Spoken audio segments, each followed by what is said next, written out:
we going to do it this time? Is it going to be different this time? I sure hope so. All right, let's just get into it. I'm here with India Walton. You know her as the winner of the 2021 Buffalo mayoral primary race.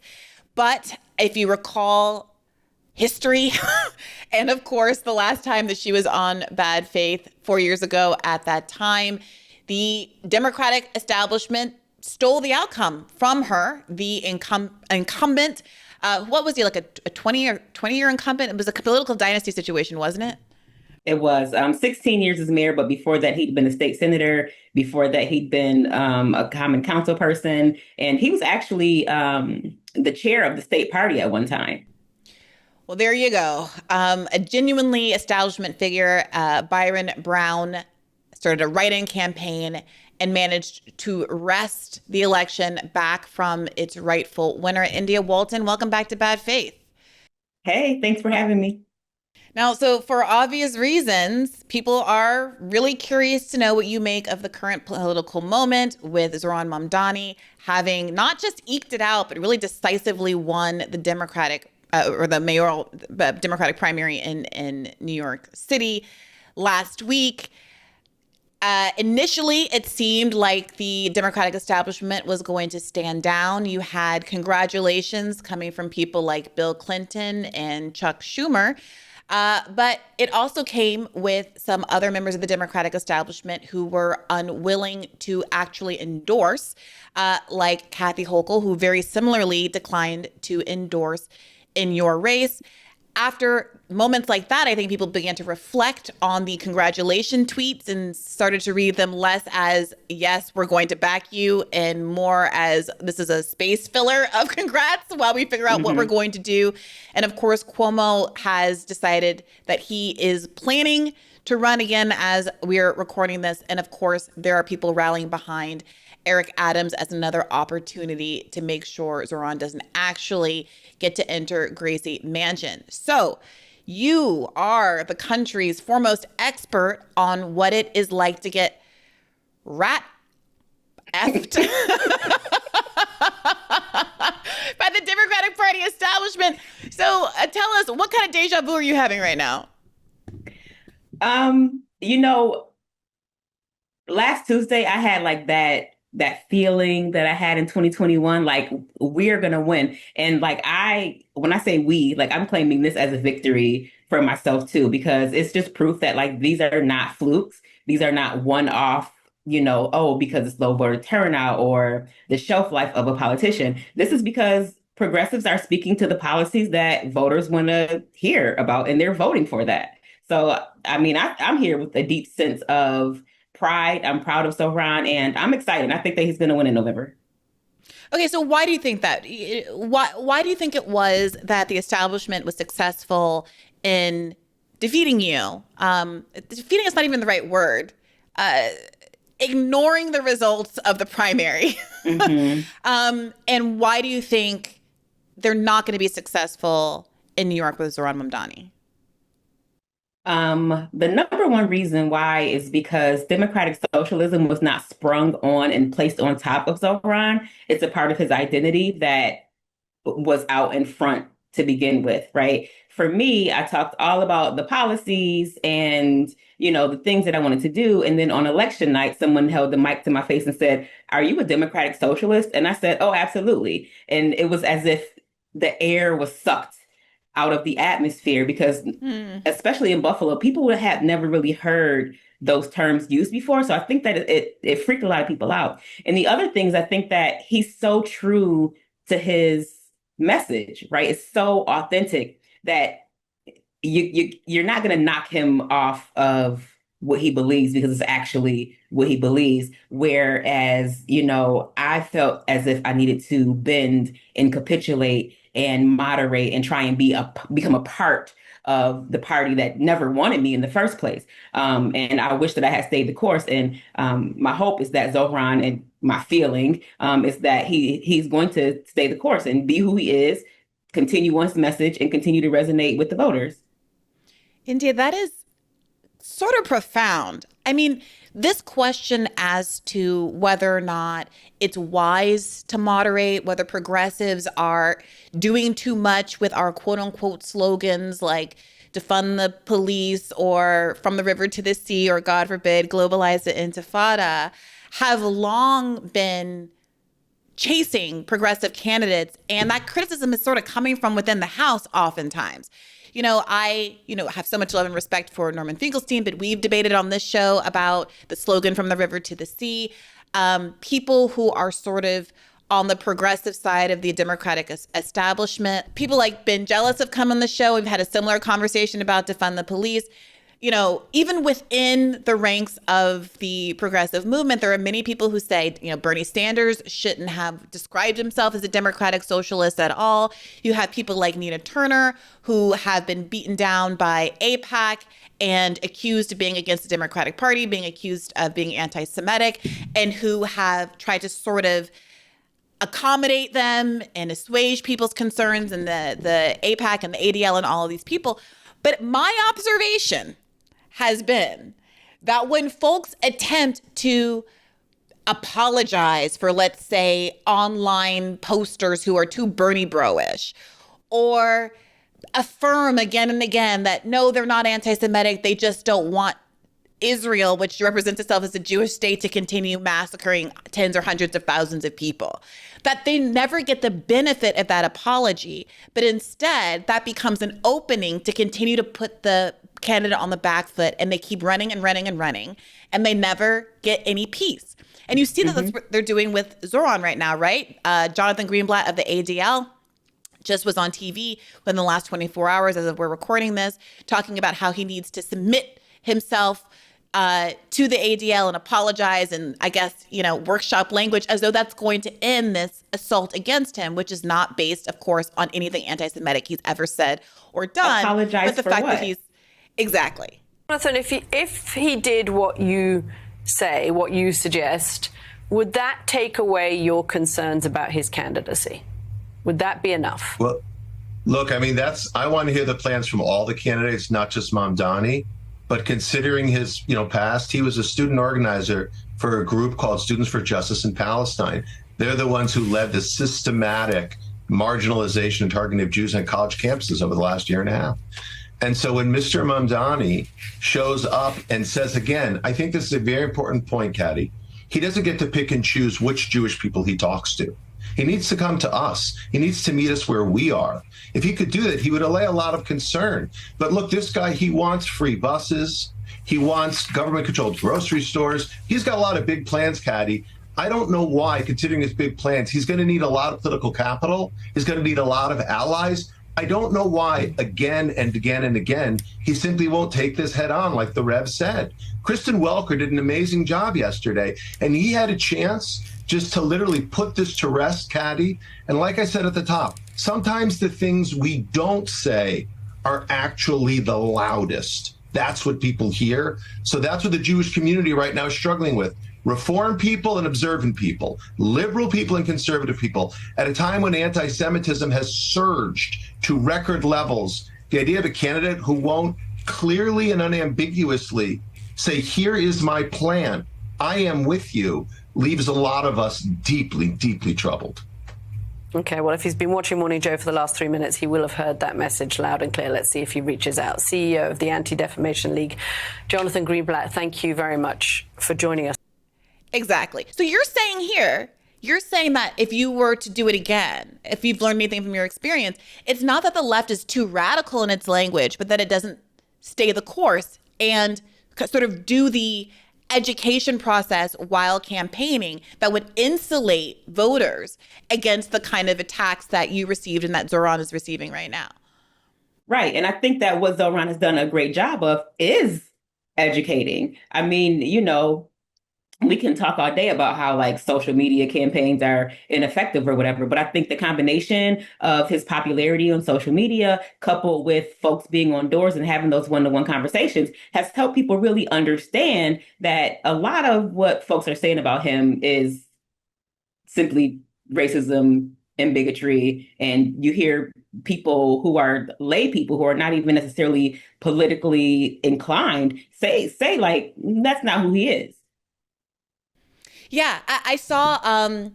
I think it was a Fox News sort of roundtable clip, and they had one pundit on there, defending Zohran, saying, he's not anti-Semitic, and then another one, and as evidence, she offered that, Jerry Nadler and Brad Lander and other prominent Jewish electeds in New York had endorsed him, and then another very much Gentile Fox News commentator was like, they're not, they basically, she's just like, fake Jew. Like they don't count. Like they're undermining their Jewish values. And it's like, what is happening?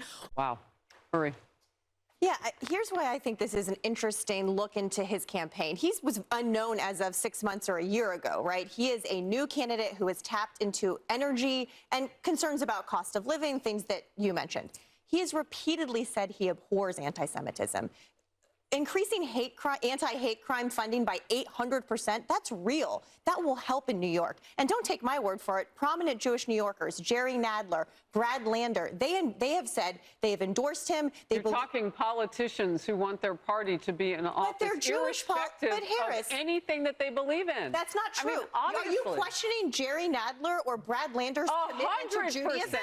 100%. Wow, Yes. I wouldn't question anyone's commitment to their faith. The same way that I would question Chuck Schumer, who works against the interest of his own people at times for the politics. Let me finish that's what they're doing here. What I'm saying here. Prominent Jewish New Yorkers have said they have met with him. They believe that he abhors anti-Semitism and will help New York do better. Then why not condemn? We're like fake Jewing the most senior Jewish electeds in the country, who are no great friends to the left or anything like that. But this is the dynamic. This is the world that we're in. They're so afraid. Like they don't know what to do with him. And when he is answering these ridiculous questions, he's not on the defense. He is approaching it from a way that is educational, that is gentle and true to who, but still true to what he believes. Right? It's getting more ridiculous by the day, and the way he's handling it has been incredible. I'm impressed. I'm similarly impressed, but I do want to drill down on this a little bit because here's my concern. David Sirota observed this. He was on a recent episode of the podcast, and I've been thinking about this, that in the context of the campaign, one thing I think that distinguished it from, let's say, Bernie 2020 is the willingness to go negative on Cuomo.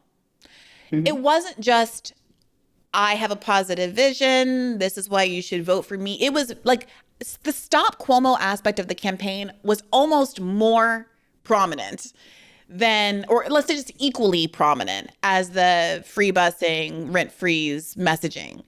And it felt like there were people who were able and willing to get on board because of the Stop Cuomo-ness of it all, because he was so cartoonishly evil.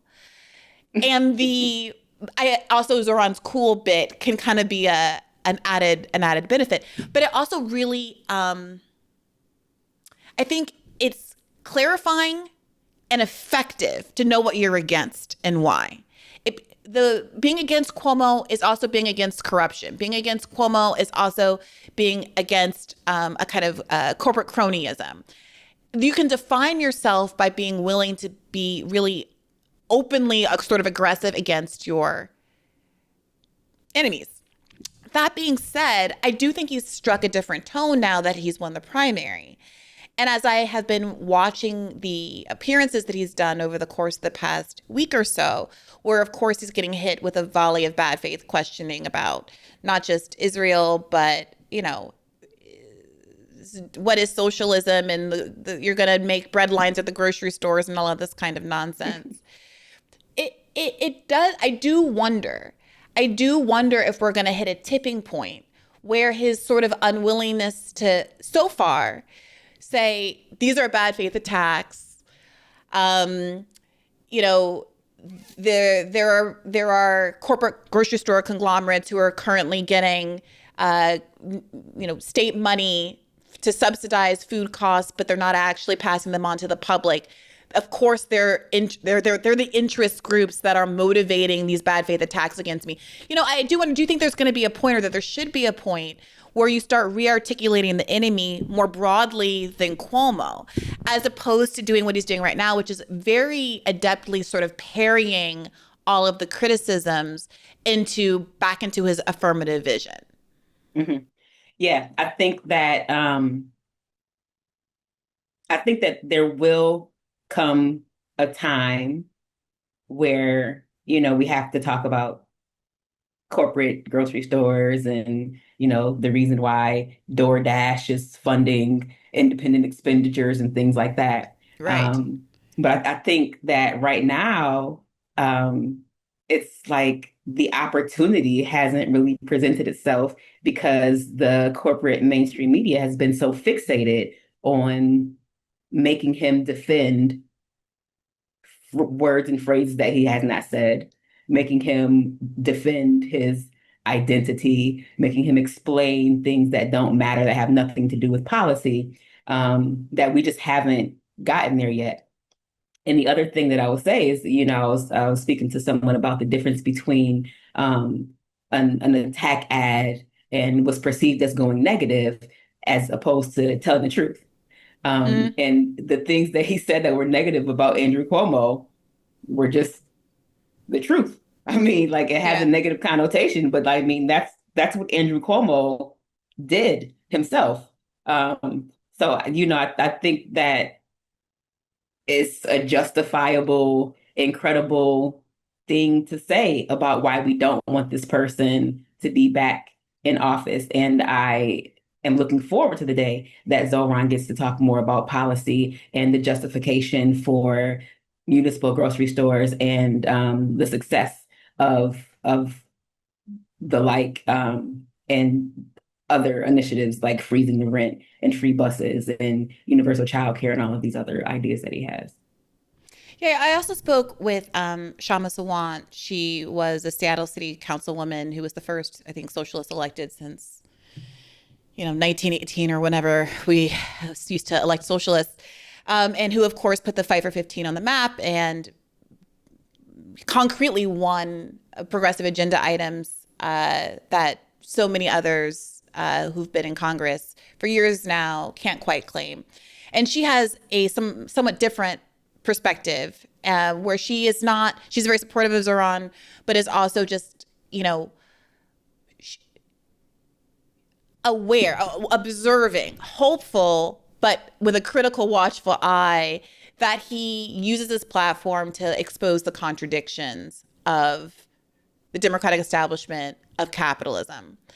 And when we were going back and forth, she identified a clip or a moment in which he said, I don't believe billionaires should exist, but also in the context of the same clip said, I'm willing to work with the billionaires in New York for blah, blah, blah, blah, blah, blah, blah. You are a self-described democratic socialist. Do you think that billionaires have a right to exist? I don't think that we should have billionaires because, frankly, it is so much money in a moment of such inequality. And ultimately, what we need more of is equality across our city and across our state and across our country. And I look forward to work with everyone, including billionaires, to make a city that is fairer for all of them. And you can read that as, well, the radical important thing is that he said billionaires shouldn't exist, which is a huge thing for a mayoral candidate, the presumptive nominee, to say. On the other hand, you can say, well, if you're saying you are willing to work with billionaires, and this undercut the first part, and what is your obligation to tie the fact of the economic struggles of New Yorkers to the existence of these people who are rigging the system to make your life less good? And does he have a different obligation in the context of a primary that they may not let him win than in a general election? I mean, than after he actually successfully becomes the mayor and maybe has some more latitude. And I wonder if you've observed any of this and how you think about the sort of delicate dance that he's going to have to do, given that there is some real risk, as you know, that he might not be allowed to actually become mayor. It is an extremely delicate dance. And I can recall a time where the DSA wanted to retract their endorsement of me because I said that police are workers too, that they have families, and that while we are decreasing the size of the force, we should have other jobs and industries for them to go into, right? A just transition. A just transition. Thank you. That's what I was getting at. But I mean, it's I think it's reasonable to believe that billionaires shouldn't exist and acknowledge that they do. And they are the primary economic driver in cities like New York. And as the mayor, he is going to have to work with them. That's just the nature of politics and of the political landscape in New York City. I mean, it's not like he can flip a switch and poof, the billionaires disappear. Otherwise, so does New York City. Unless we do set up those electric chairs in Central Park or whatever Chris Matthews was afraid of, and the switch is throwing the electric switch on the. I kid. This is a satire. Don't deport me. LOL.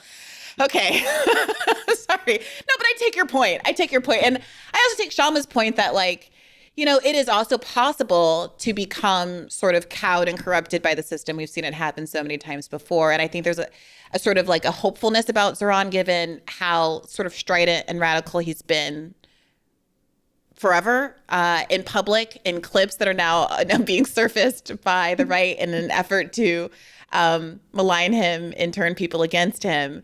But that he has real sort of ideological bona fides because of who his father is as well, all this stuff.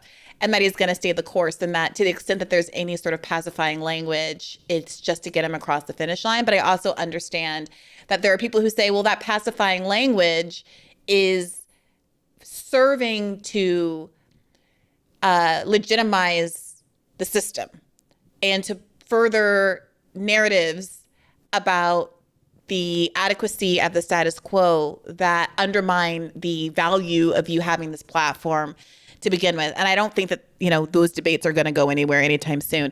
I want to ask you specifically about Kathy Hochul. Mm-hmm. When did you find out that she was declining to endorse you? I never thought she was going to. Why not? Because we don't have the same type of politics. I mean, before she was lieutenant governor, she got an A+ rating from the NRA. She's pretty conservative. And, anytime I would see her in the same space, she would obviously be avoidant of me. So it was never something that I thought would happen. What do you mean? Because she's from Buffalo. Yeah, she's from West Seneca, but yeah. Where is that, like being from Bloomfield Hills and acting like you're from Detroit? Like, what is that? What is the? It is like that. You're from Westchester, but you're acting like you're from New York City. Okay, all right. Okay, so she's but you said you would see her in the same spaces, and she was like, what, avoiding eye contact, going to the other side of the room? What was happening? Avoiding eye contact, just like making sure there were bodies in between she and I. She wouldn't want to be in photos with me. And this was shortly after, I believe I won the primary. Cuomo had stepped down, so she had just assumed the governorship. And, I had gone over to congratulate her, and you would have thought that I had doo-doo on my hands or something. She didn't want to be seen or caught anywhere around or near me. And I mean, this is a person who, Buffalo is a pretty intimate place, right? It's the second largest city in New York, but it's not very big. And you're probably 2 degrees of separation from any person. So if Kathy Hochul ever wanted to get in touch with me, reach out to me, give me encouragement or admonishment, whatever, she could have done so. And the fact that she did not just speaks volumes to the type of leader that she is. And I mean, she also she has bad politics. So I don't even know that I would want her endorsement. Well, I mean, this is what's so interesting. So one of the sort of accolades that Zohran has gotten in the last couple of weeks is that, people are saying he's much more of a natural politician. And they mean that in a good way, that he is able to bridge gaps and have solidarity. He got all these cross endorsements. The support of Brad Lander seems to have been really instrumental, not just from a, voting perspective, because he ended up getting before the ranked choice beating Cuomo before the ranked choice even kicked in, but from the sort of rhetorical shield that Brad Lander was able to help provide Zohran, specifically as a Jewish man, as he was getting all of these anti-Semitism allegations, and that he was able to do that because he reaches across the aisle and is able to build relationships in a way that some people say Bernie wasn't as good at doing. And that there's a world where if Bernie had finessed Elizabeth Warren a little better, she wouldn't have stabbed him in the back over Super Tuesday. Or if he had called a few more black churches up, they would have, not rigged South Carolina against him. I mean, I challenge that presumption, even though, but I do agree that Bernie Sanders wasn't always the kind of guy that was going to wish you a happy birthday, as he famously once said. So, that in mind, do you think there is a world where do you reflect? Do you think, I could have reached out, I could have tried to massage her, I could have at least encouraged her to sort of go on the record about why she wasn't endorsing me in a way that would have reflected badly on her or the Democratic establishment? Would you have done anything differently? No. What I would have done differently is that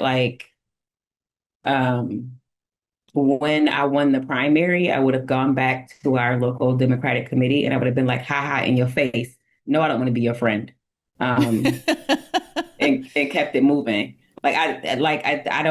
I didn't get any value from associating myself with corporate Democrats. What I got instead was, I think that I alienated a big part of my base. I see. Yeah, this is I'm so glad you're here and saying this, India, because it has always felt to me that that's what happens with these candidates whom I love, right? Of course, we're all rooting for you. Zohran came up and campaigned for you as well. Mm-hmm. I've discovered recently. I felt this way about Bernie. I felt this way about Senator Turner, whom I obviously love as well. When I saw her, especially my family's from Cleveland, when I saw her in Cleveland, in a community that she has so much longevity and rapport with as a state senator who is known in Cleveland, my aunt who works in social services in Cleveland, people know her there. When I saw her getting hit by these attacks, and there's this instinct to capitulate and apologize when it's on behalf of a very small community within your community that is not representative in the least, and it's a community where you have genuine first-person rapport, it was always very confusing to me. Mm-hmm. I understand AIPAC has a lot of money to spend, and the onslaught against her was crazy. I get it. But the part of me that is a little familiar with Cleveland and kind of knows black people and knows what the demographic realities are of Cleveland, I was like, girl, you need to come out swinging and identify who it is that is actually coming after you. The fact that they're coming after you and AIPAC is spinning ads, not saying she's bad she hates Israel, right? Because they know nobody in Cleveland cares. But they're coming out with these ads saying, nobody cares. They have things to do. They have, groceries to buy. They got things to do. That's what Zohran has tapped into. But what they did was say, oh, she's against Joe Biden. Oh, she's against the Democratic Party. Oh, she voted down the Democratic Party agenda, which includes a $15 minimum wage, even though she voted it down because she thought the minimum wage should be higher. They tried to make her seem like she wasn't a progressive. They didn't try to make her seem like she was pro-Palestine, because guess what? People are pro-Palestine even back then. So when I see that, to me, that's a demonstration of their insecurity. Right. And you should hit them on that and call them out for who they are and say, a lobbying group from a foreign government is getting involved in this election. You should ask yourself why. I'm a member of this community. They are not. Stand up. Mm-hmm. Cleveland, And so, but the logic has been that that's irresponsible. That Bernie Sanders needs to play nicer. That leftists are sinking themselves with slogans and ideology. Right. And that we need to have broad appeal.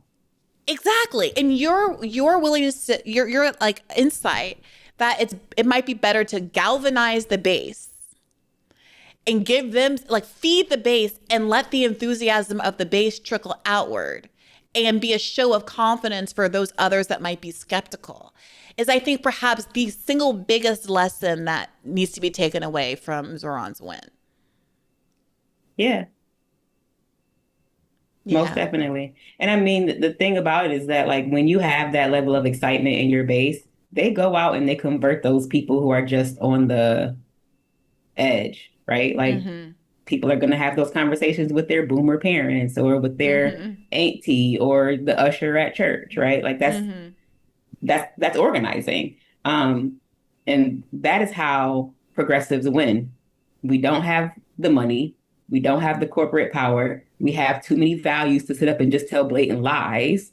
So we have to make this an organizing effort, and we have to be comfortable staying true to who we are. And if that means that we lose for 3 cycles, but we win on the 4th, then so be it.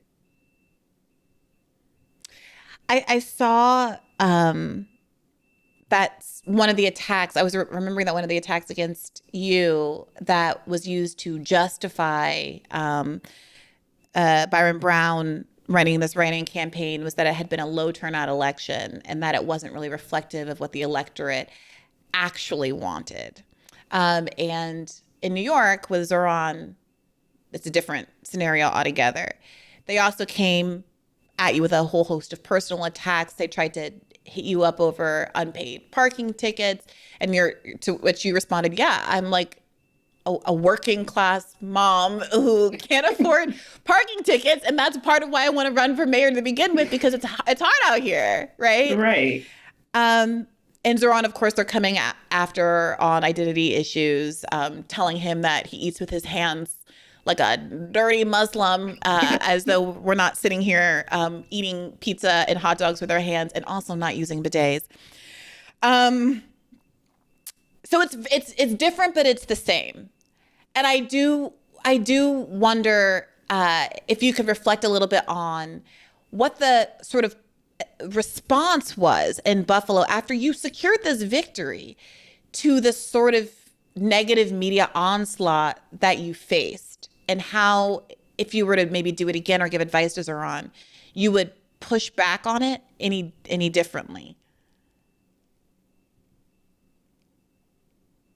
I don't know that there's anything that I could have done. I mean, the way they did things, like a lot of what was published about me, a lot of the stories were just lies.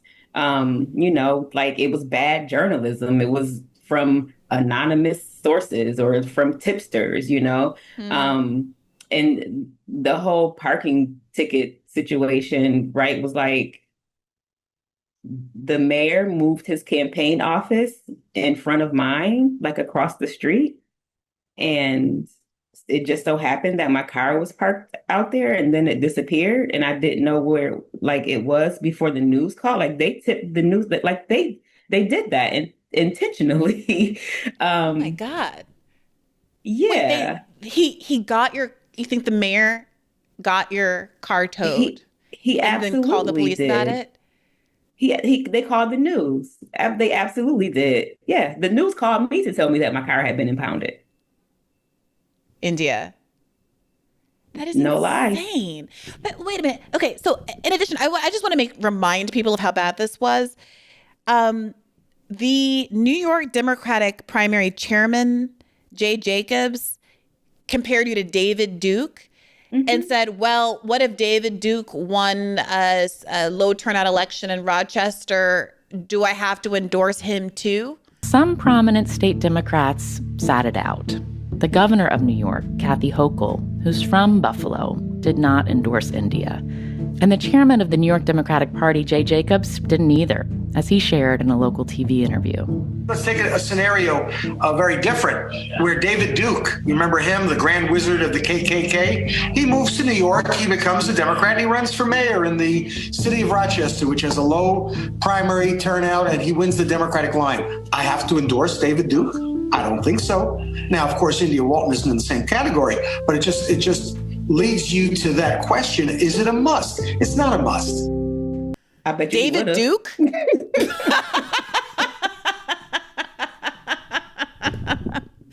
bet you're not wrong. But this, I guess what I'm getting at is, like, it feels incredible that there would not have been any backlash against this obvious smear campaign against you, but then you've raised the role the media played in participating in it, and also, of course, not exposing it for what it is. I mean, there's no political cost for Jay Jacobs having said that. There's no political cost for Kathy Hochul not endorsing you. There's no political cost for Brown to ignore the democratic results of an election and do a write-in campaign, just like there was no political cost for him really failing the city when it experienced the trauma not so long after of the Buffalo supermarket shooting, the racially targeted shooting that happened there, where you were called upon by your community to be a sort of spokesperson for the city and a voice for the city because of his absence.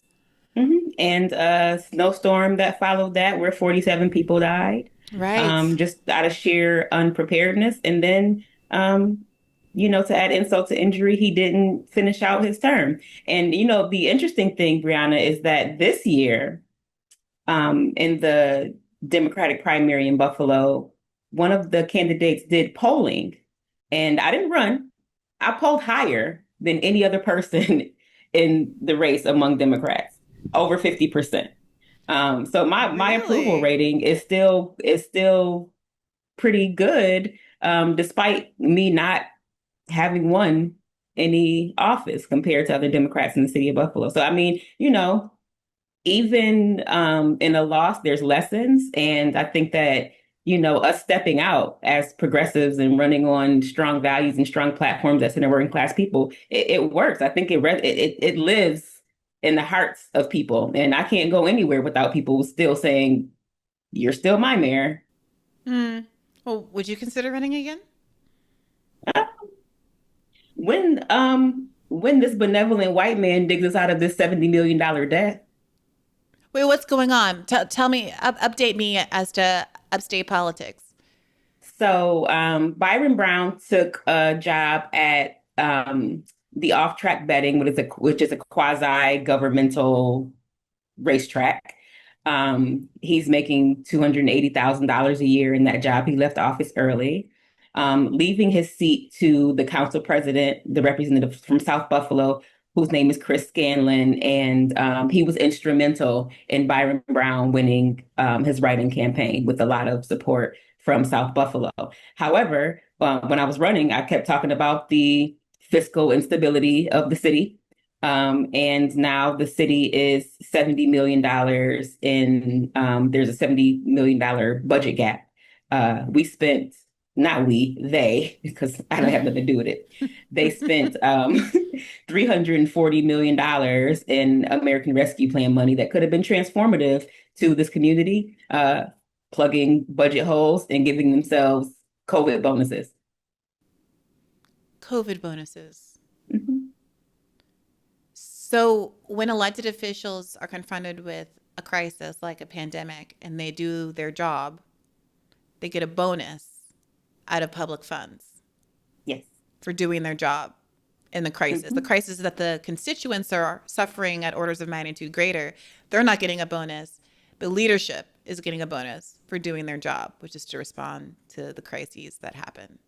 Yes, and there is still not another full-service grocery store in the neighborhood where the Tops massacre happened. In fact, on June 17th, 2 white men went into that store and were passing ghost guns back and forth. And the police caught them a few blocks away, and they had 50 rounds not 50 rounds, 50 clips of ammunition in that car on June 17th of this year. And it wasn't reported in the news until more than a week later. Oh my God. Let me ask you about this, Indy, because it has been obviously difficult to hear politicians and to see the media so focused on the idea of anti-Semitism. And I say the idea of anti-Semitism because rarely are they focused on any actual instance of anti-Semitism. It's people being pro-Palestine or just existing as a Muslim man in New York. When Israel is killing 100 people a day giving directives to shoot people in these quote unquote humanitarian food lines.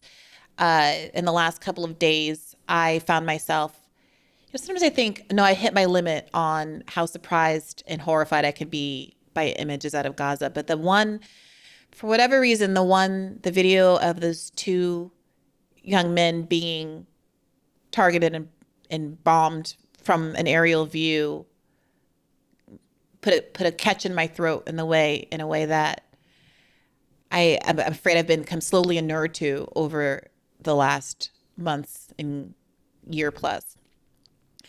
But seeing all of that while the media just hollers about a musician at a Glastonbury festival in London and all of that has been very, very difficult. But additionally, as a Black person who hasn't forgotten the Buffalo massacre and the racially targeted nature of that crime, and who also hasn't forgotten the 2020 protests and the George Floyd uprising and all of the promises made by the Democratic establishment that they were going to attend to police violence against Black people. It is difficult to see all the hand-wringing, including by people like Al Sharpton, about anti-Semitism and the complete and utter indifference to targeted anti-Black crimes. And I know that you lost a friend in the grocery store shooting and so horribly found out about it while you were offering commentary on Democracy Now! Afterward. But I wonder how you're feeling about not just the focus on hate crime legislation, which, by the way, Zohran Mamdani has said he's going to add additional funding for anti-hate crime. I don't know how, what do you call it? Policy in response to the anti-Semitism. But so much silence in the wake of the Buffalo shooting. Mm-hmm. Yeah. And I mean, Kirsten Gillibrand and her unhinged rant about global intifada, right? She is my state rep. And like I said, this happened on June 17th. We have not heard her say anything. And they're saying that, it's not targeted. There's, no, it's 2 days before Juneteenth. They were scouting. They were going to come back. And had they not waved that gun in the face of a man in the parking lot, who knows what would have happened. I had to go get my son a bus pass yesterday, and you get the Metro passes here from the grocery store. And I live near that Tops. And I said, I don't really feel comfortable going there. I'm gonna go to the one across town. But I'm able to do that, right? Other people in my community, they don't have cars to go cross town to the grocery store. They don't have a choice. And every time they go in that store, they might be making themselves a victim. And no one's doing anything about it. Yeah. I mean, so this brings us back to this sort of question. I asked Zohran about this when he was on the show a few months ago. I asked David Zerode about this. I talked to Shama Sawant about this. But this is the question. All that being true about the complicity of Kathy Hochul and Kirsten Gillibrand and only using concerns about anti-Semitism to weaponize charges against a progressive candidate, and indifference to the violence against other racial groups if it's not politically advantageous, the weaponization, frankly, of narratives around the Black vote in an effort to also discredit Zohran Mamdani, all of this stuff that we're seeing from the Democratic Party, not to mention the big ticket item of them willing to ignore the results of a Democratic primary in order to put their chosen candidate back into office. How much confidence do you have about the Democratic Party as an institution through which political change and social change can be had?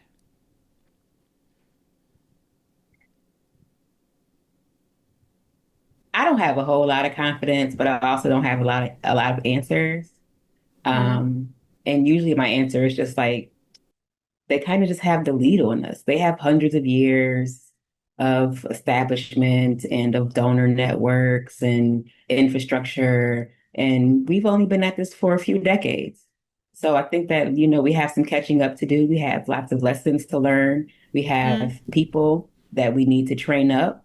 But I think that I am beginning to see a turning of the tide. I'm seeing a lot more people wanting to step up and run for office. I'm seeing a lot more people even want to be involved in the political process and be engaged and informed, where I didn't necessarily see that before. So I'm feeling quite hopeful. It's funny, now that they're surfacing all of the Zohran clips from yesteryear, the like, seize the means of production, and like all of these clips, which are extremely based, I want to be clear. What the purpose is about this entire project, it's not simply to raise class consciousness, but to win socialism. And obviously raising class consciousness is a critical part of that. But making sure that we have candidates that both understand that and are willing to put that forward at every which moment that they have, at every which opportunity that they're given. We have to continue to elect more socialists. And we have to ensure that we are unapologetic about our socialism. There are also other issues that we firmly believe in, whether it's BDS, right, or whether it's the end goal of seizing the means of production, where we do not have the same level of support at this very moment. And what I want to say is that it is critical that in the way that we organize, in the way that we set up our work and our priorities, that we do not leave any one issue for the other, that we do not meet a moment and only look at what people are ready for, but that we are doing both of these things in tandem, because it is critical for us to both meet people where they're at and to also organize for what is correct and for what is right, and to ensure that over time we can bring people to that issue. The ramifications of victory here is the difference between life and death for so many of our brothers, sisters, and family beyond the binary across this borough of Queens. It's the difference between having cash bail anymore or not. It's the difference between having sex work be decriminalized and not. And with every battle that we fight as socialists, we need to remember what the stakes are and ground ourselves in them, and why those stakes are important and critical to us as individuals. I joke sometimes to friends, or when people say, Brianna, you should run for something, I'm like, no, I've said too much. I've been sitting on this podcast for 5 years, letting every intrusive thought come out of my mouth, and there's no way in hell they wouldn't tar and feather me before I even got started at the finish line. But now I'm like, oh, well, Zohran also has been out here mouthy as can be, saying all kind of stuff on the record. And if he can survive this, it really does say something to your point, right? You're a black woman though, so it's going to be different for you. But you just have to get used to saying, I said what I said, and I meant it. The needy leaks defense. Yeah, you're so right. I mean, I literally was talking to my mom about this, because I've been feeling sort of like, I said this on the show before, like there's one part of me that's like, okay, maybe I should have been like more, just nice. That like perma smile that he has to have in these interviews, because they're trying to get a clip of him scowling or being angry to smear everywhere. Like there's a part of that the angry black woman and the angry Muslim man thing aren't identical, but there's some overlap there, and I have a lot of empathy for him, and I understand why he's doing what he's doing. I see him. And when I was working for the Bernie campaign, certainly that was my obligation. But my instinct was that it wasn't even necessarily serving Bernie when I was doing it. And then the second the campaign was over, I was like, you don't write my checks no more. I'm going to say what I'm going to say. And of course, people got very upset about that, because that's not what people do in this town, because they want another job usually. Silly me. But like I felt like so often during the campaign that like it wasn't serving us not to say the truth, quote unquote, go negative, but to say the truth about some of the other candidates in the race. Because I think again, you define yourself, sometimes you're defining yourself most clearly by presenting the contrast with others. And the others were trying to obscure the distinctiveness of Bernie's campaign. So, Kamala Harris is talking about, I have my own sort of Medicare for all, and Pete Buttigieg's Medicare for all who want it. And I'm like debating with John Favreau on the Bernie podcast about how Kamala's healthcare plan is basically the same as Bernie's. And I'm like, no, sir, it's not. But I got to do it with a smile. And it's like, is that actually serving the interests of a movement? And when people are so angry because they've been through it in India, I don't want to downplay the extent to which your personal life experiences really qualified you for the job. I know they motivated you to want to do it and also really qualified you for the job. And I think made you a important vessel for the kind of anger and frustration that working people feel. And how important it is, I think, for the public to hear that anger and frustration that validates their experiences. Mm-hmm. And so I've been going back and forth on this question of like, should I have been nicer? Because look at Zohran's success. Obviously, you can catch more flies with honey sometimes. But is there a limit to it? And are we approaching the limit as the media keeps coming up with things to throw at him?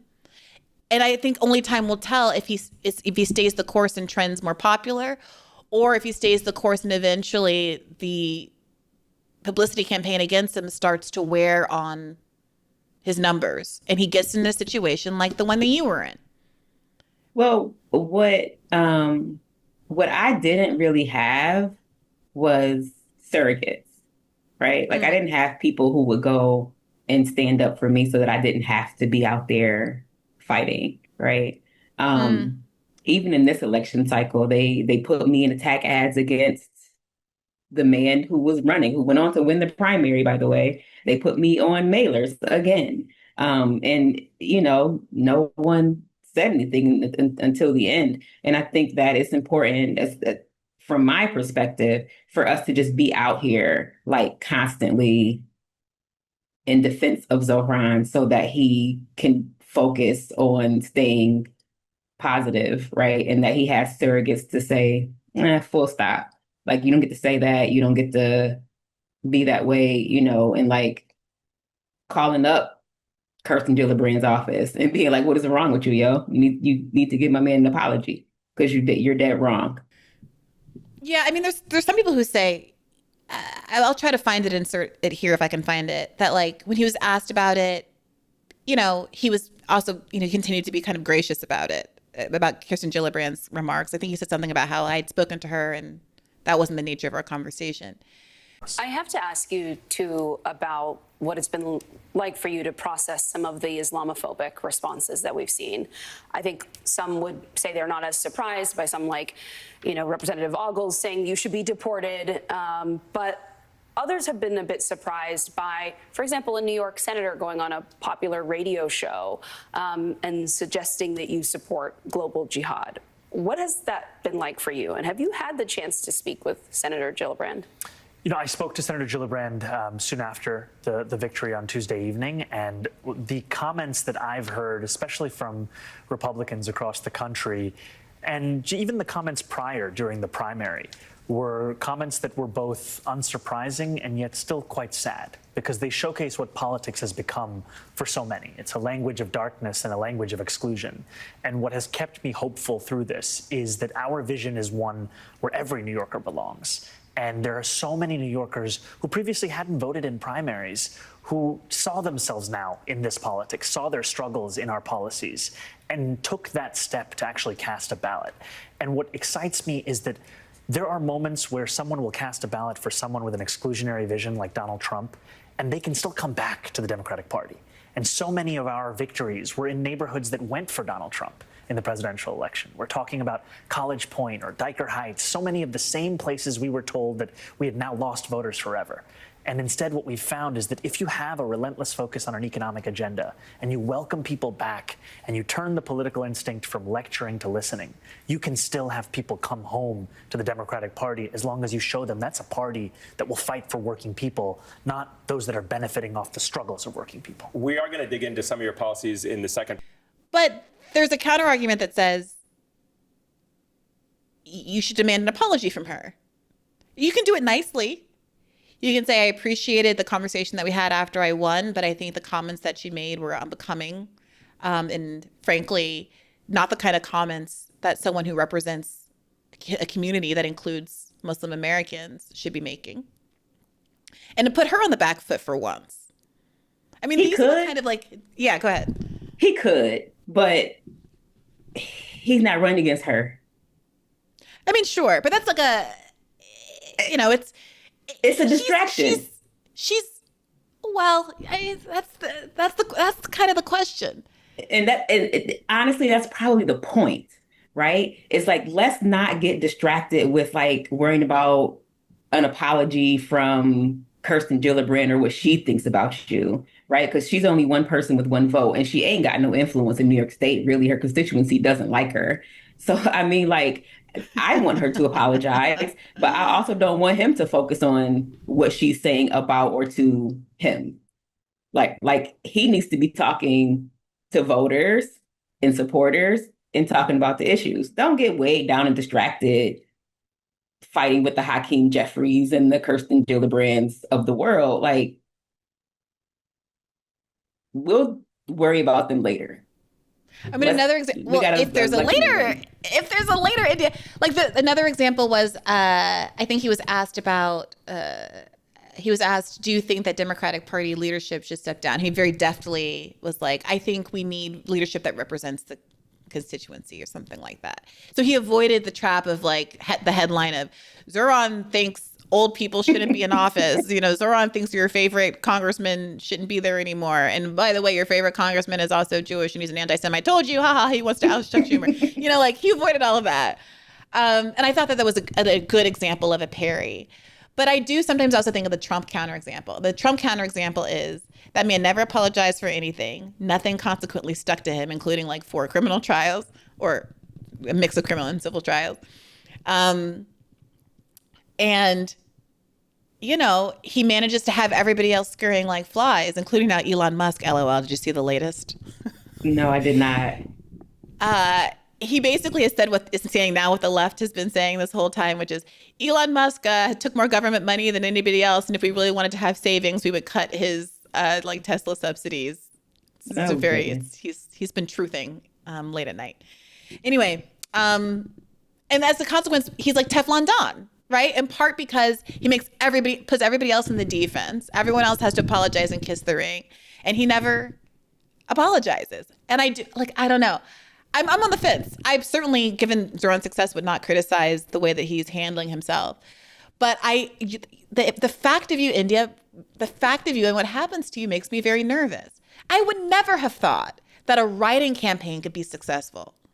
Me neither. I never would have. A write-in campaign, he wasn't even on the ballot. That means you have to convince people to remember this man's name. Half of us don't even know who our representatives are or what's going on in the world, right? You have to remember this man's name, spell it right, and write it down on your own volition on your ballot. Well, no, they had pre-inked stamps.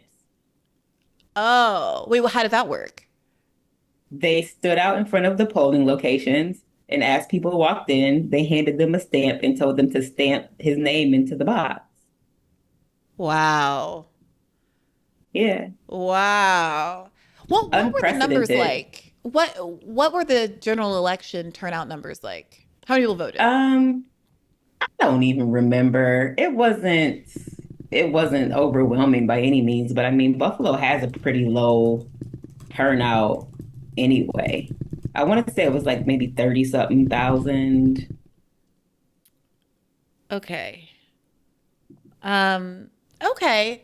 So it wasn't that, I mean, it's obviously not New York City, but he won by like a lot 56. Of people. It was like 56%. It wasn't like, you know what I'm saying? It wasn't a small margin of victory. It was overwhelming. But like I said, crazy. And this is what I'm saying. Like, I understand there are a lot of things that are very different about Zohran. He's got 50,000 volunteers alone, like, which is more than who voted if I recall correctly, who voted in the general last round. Like, there are all these things going for him. He has surrogates. It's in New York where all of the tastemakers and TikTokers and whatever are enthusiastically behind him, and all the celebrities are out and blah, blah, blah, all of those things.